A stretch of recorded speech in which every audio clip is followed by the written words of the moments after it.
Assalamualaikum warahmatullahi wabarakatuh. Alhamdulillah wa wassalatu wassalamu ala man la nabiyya ba'da. Auzubillahi minasyaitonir rajim. Bismillahirrahmanirrahim. La imana liman la আমানাতা লাহু। ওই ব্যক্তির ইমান নেই যার আমানত নেই। ওলা দিনা লিমান লা আহাদা লাহু।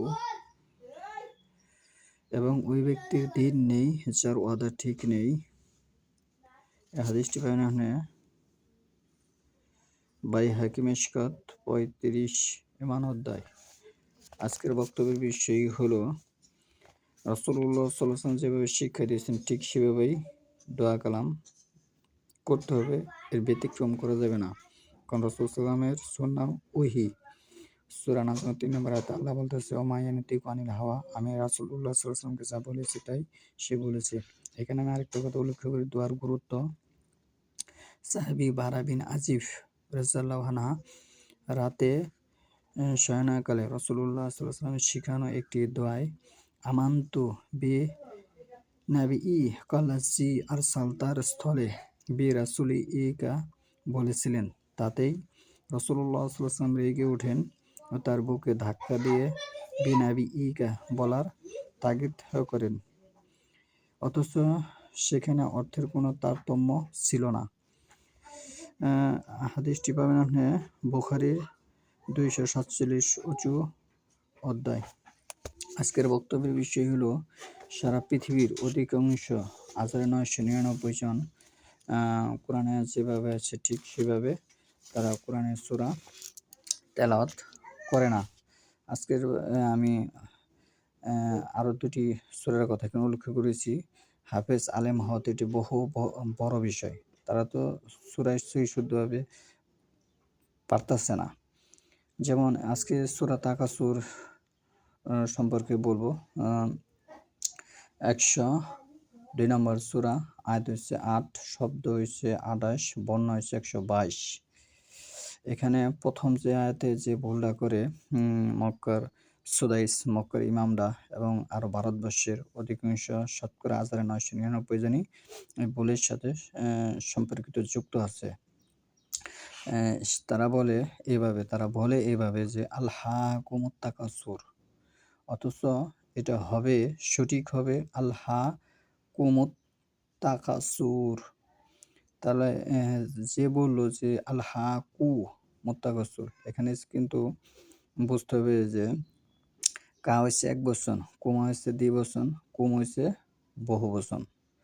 তাহলে এই বচনগুলো যে বুঝে সে বুঝতে পারবে যে এটা কত বড় মারাত্মক ভুল করেছে। আর যদি আরবি এই বচনগুলো সে না বোঝে, তাহলে বাংলায় তুমি হচ্ছে এক বচন এবং আপনি এক বচন, তোমরা দ্বিবচন, তোমাদের হচ্ছে বহুবচন, এবং কোনো কোনো ক্ষেত্রে তোমাদেরকে দ্বিবচন বোঝানো হয়। এখানে আছে, এভাবে আমি বানাম করে বুঝিয়ে দিই। হামজা লাম জবর আল, হা খার জবর হা, আল হা, কাপেশ কু, মিম তাপেশ মুদ, কু মুদ, তা জবর তা, কাপ জবর কা, সাফেশ সু, র, কুমুত্তাকাসুর। তাহলে কাপেশ কু মিম পেশ, কাপেশ কু মিম জমা, কুমা হইলে সে দ্বিবচন হবে।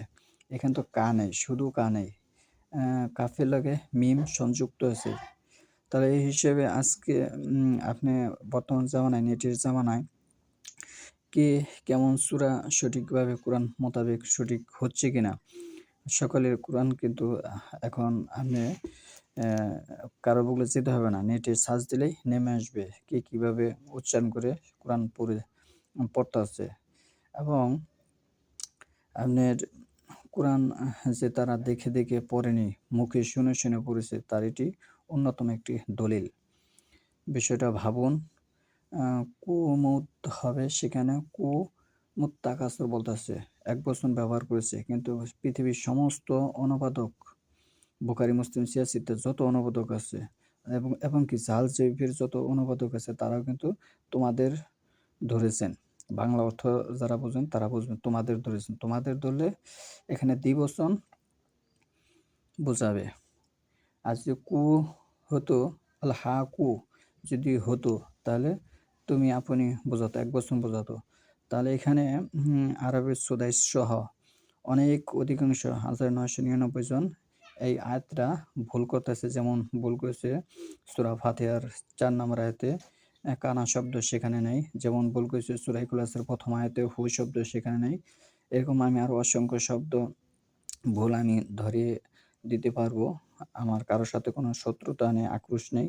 মূলত উমর রাদিয়াল্লাহু আনহুর ওই হাদিস আমি এখানে ফিকহ সুন্নাহর মধ্যে ১ম খণ্ডে যে ব্যবহার করেছি যে অ্যা লা উফকিজু ফিল্লাহি, আমি আল্লাহর জন্য তোমাদের সাথে অবশ্যই বিদ্বেষ পোষণ করব। উমর রাদিয়াল্লাহু আনহু থেকে বর্ণিত।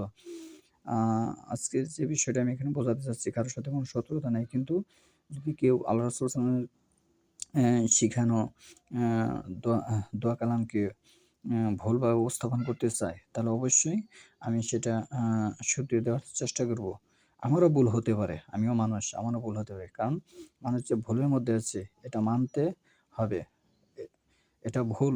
যারা এভাবে পাঠ করেছে যে আল হাকুমুত তাকাসুর, যারা এভাবে পাঠ করেছে এটা ভুল। সঠিক হইছে আল হাকুমুত তাকাসুর, কুমুত যে কুমুত পাঠ করলো তারটা সঠিক। আর পৃথিবীর বর্তমানের অধিকাংশ মানুষ নেটে সার্চে দেখেন আল হাকু বলছে। তার মানে এখানে কা ব্যবহার করেছে, মিম বাদ পড়েছে।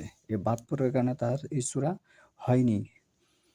বিষয়টা ভাবুন, চিন্তা ভাবনা করুন। হাফেজ, আলেম, এটা তো বহুত বড় বিষয়।